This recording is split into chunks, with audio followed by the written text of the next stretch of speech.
আসসালামু আলাইকুম। South Korea with Rifat Facebook page এবং ইউটিউব চ্যানেল থেকে আমি রিফাত এইচরিদা বলছি। আজকে আমি একটি গুরুত্বপূর্ণ ভিডিও নিয়ে আপনাদের সামনে হাজির হয়েছি। সেটা হলো যে ইউবিটি পরীক্ষার গ্রাফের প্রয়োজনীয় শব্দ অর্থ। তো আপনারা জানেন যে বর্তমান ইউবিটি পরীক্ষার মধ্যে ৪টা, ৫টা, ৬টা পর্যন্ত গ্রাফ আসতেছে। তো অনেকে আমাকে মেসেজ করতেছেন, কমেন্ট করতেছেন যে ভাইয়া আমার পরীক্ষা, আমি গ্রাফ বুঝতেছি না, গ্রাফের কিছু ভিডিও দেন।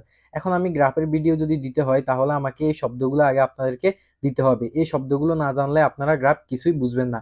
তো চলুন আমরা ভিডিওটি শুরু করি। আজকে আমাদের ভিডিওটি হচ্ছে ইউবিটি পরীক্ষার গ্রাফের প্রয়োজনীয় শব্দ। মানে একটা গ্রাফ আপনাকে চিনতে হলে যে গ্রাফের মধ্যে কি চাইছে, কি প্রশ্নের উত্তর হবে, এটা জানতে হলে আপনাদের এই শব্দগুলা জানতে হবে। চলুন আমরা ভিডিওটি শুরু করি।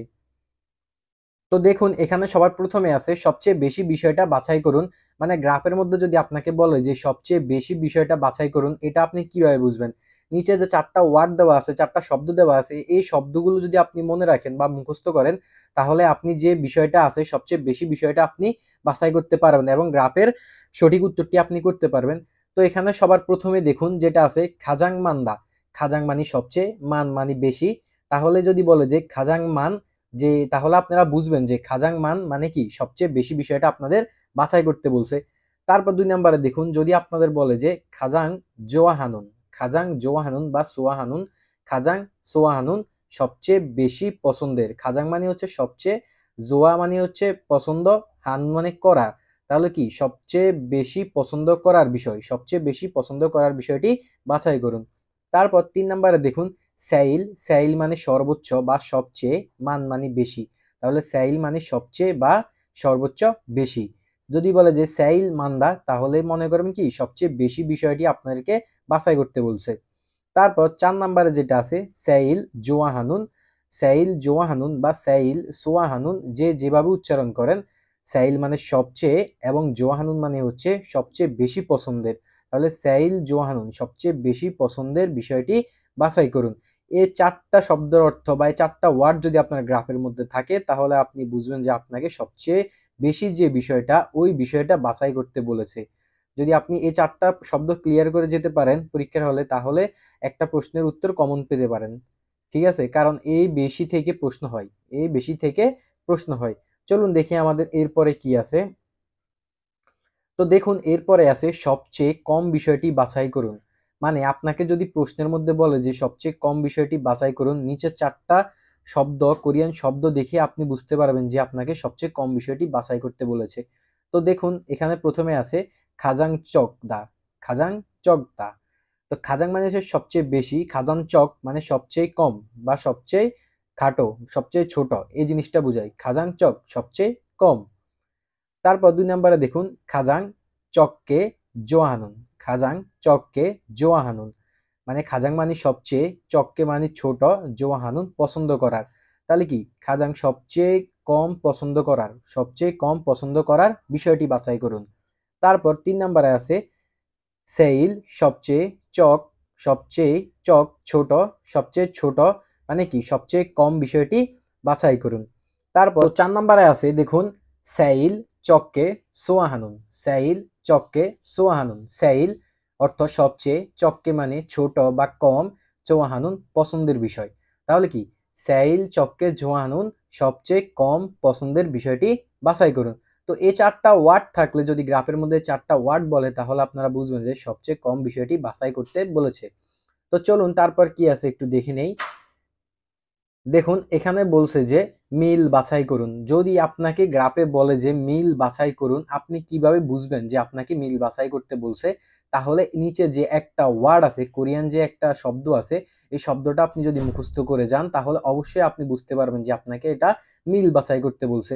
তো দেখুন এখানে কি বলছে, খাজাং সবচেয়ে, আলমাজুন সঠিক, খসুল বিষয়টি, খুরুশিপসিও বাছাই করুন। খাজাং আলমাজুন খসুল খুরুশিপসিও সবচেয়ে সঠিক বিষয়টি বাছাই করুন। যদি এই ওয়ার্ডটা আপনি জানতে পারেন, বুঝতে পারেন, মনে রাখতে পারেন, তাহলে বুঝবেন যে আপনি গ্রাফ যদি বলে আপনাকে যে মিল বাছাই করুন, তাহলে আপনি এটা সহজেই বুঝতে পারবেন। তারপর একটু নিচে যাই। নিচে যাওয়ার পর দেখতেছি যে অমিল বা ভুল বাছাই করুন। তো এই অমিল বা ভুল বাছাই মানে কি, আপনাকে গ্রাফে বলবে যে এখানে গ্রাফের সাথে মিলে না এমন কি আছে, সেখান থেকে অপশনে, উত্তরের অপশন থেকে এই অপশনটি সিলেক্ট করুন। এখন আপনি কিভাবে বুঝবেন যে আপনাকে ভুল বাছাই করতে বলছে? তখন আপনি দেখবেন যে আপনার গ্রাফের মধ্যে লেখা আছে যে মাঝি আনুন খসুল খুরুশিপসিয়, মাঝি আনুন সঠিক না খসুল বিষয়টি খুরশিপসিয়, বাছাই করুন। তো এই ভুল বিষয়টি বাছাই করুন, এই ওয়ার্ডটা যদি আপনার গ্রাফে থাকে আপনি বুঝবেন যে আপনাকে ভুল বিষয়টি বাছাই করতে বলছে। এই ওয়ার্ডটি মুখস্থ করে নেবেন, কারণ এটা অনেক গুরুত্বপূর্ণ। তারপরে দেখুন নিচে আছে যে ক্রম অনুসারে বাছাই করুন। তো ক্রম অনুসারে বাছাইটা কি? ক্রম অনুসারে বাছাই হচ্ছে যে আপনার কাছে ৫টা জামা আছে, মানে আপনার ৫টা শার্ট আছে। এখন আপনাকে বলবো যে আপনার প্রথমত কোন শার্টটি সবচেয়ে বেশি পছন্দ, বা এটা বলতে পারে যে দ্বিতীয়তে আপনার সবচেয়ে বেশি পছন্দ কোন শার্টটি, বা এটা বলতে পারে তৃতীয়তে আপনার সবচেয়ে পছন্দ কোন শার্টটি, বা এমনও বলতে পারে যে আপনি সবচেয়ে বেশি অপছন্দ করেন আপনার ৫টার মধ্যে লাল কালার শার্টটা। তো আপনাকে এটা বলতে পারে যে সবচেয়ে কম পছন্দের শার্ট কোনটি, তাহলে আপনি বলবেন যে লাল কালার শার্টটি। আবার এটা বলতে পারে যে দ্বিতীয়তে সবচেয়ে কম পছন্দের শার্ট কোনটি। তো এই ক্রম অনুসারে বাছাইটি হচ্ছে এরকম। তো আপনাকে এভাবে বলতে পারে যে থু বঞ্জে মান্দা, থু মানে দুই, বঞ্জে মানে দ্বিতীয়তে বুঝায়, থু বঞ্জে মানে দ্বিতীয়তে বুঝায়, মান্দা বেশি, তাহলে দ্বিতীয়তে বেশি বিষয়টি বাছাই করুন। তারপরে যেটা দেখতেছি সেটা হচ্ছে যে থু বঞ্জে ছোয়া হানুন, দ্বিতীয়তে ছোয়া হানুন পছন্দ করার বিষয়টি বাছাই করুন। তারপর যেটা আছে যে থু বঞ্জে চক, থু বঞ্জে দ্বিতীয়তে, চক মানে ছোট, তাহলে কি দ্বিতীয়তে কম বা ছোট বিষয়টি বাছাই করুন। তারপর শেষে যেটা আছে যে থু বঞ্জে চককে জোয়া হানুন, থু বঞ্জে দ্বিতীয়তে চককে ছোট বা কম, জোয়া হানুন পছন্দের, তাহলে কি দ্বিতীয়তে সবচেয়ে কম বা সবচেয়ে ছোট পছন্দের বিষয়টি বাছাই করুন। এই বিষয়টা একটু জটিল মনে হয়, কিন্তু আপনি যদি শার্টের উদাহরণ দিয়ে মনে রাখেন ইনশাআল্লাহ আপনার সহজেই মনে থাকবে। এখন বিষয়টা হচ্ছে যে এই শব্দগুলা যদি আপনারা জানেন, এই শব্দগুলা যদি আপনারা জানেন তাহলে আপনাদের গ্রাফের প্রশ্ন ধরতে আর কোনো সমস্যা হবে না।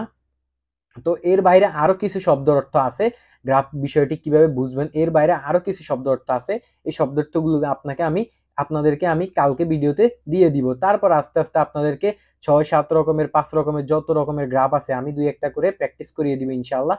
আপনারা একটা একটা প্র্যাকটিস করলে আপনারা পরেরগুলা ধরতে পারবেন। তো যদি ভিডিওটা আপনাদের ভালো লেগে থাকে south Korea with Rifat Facebook page follow দিবেন এবং ইউটিউব চ্যানেলটি সাবস্ক্রাইব করবেন।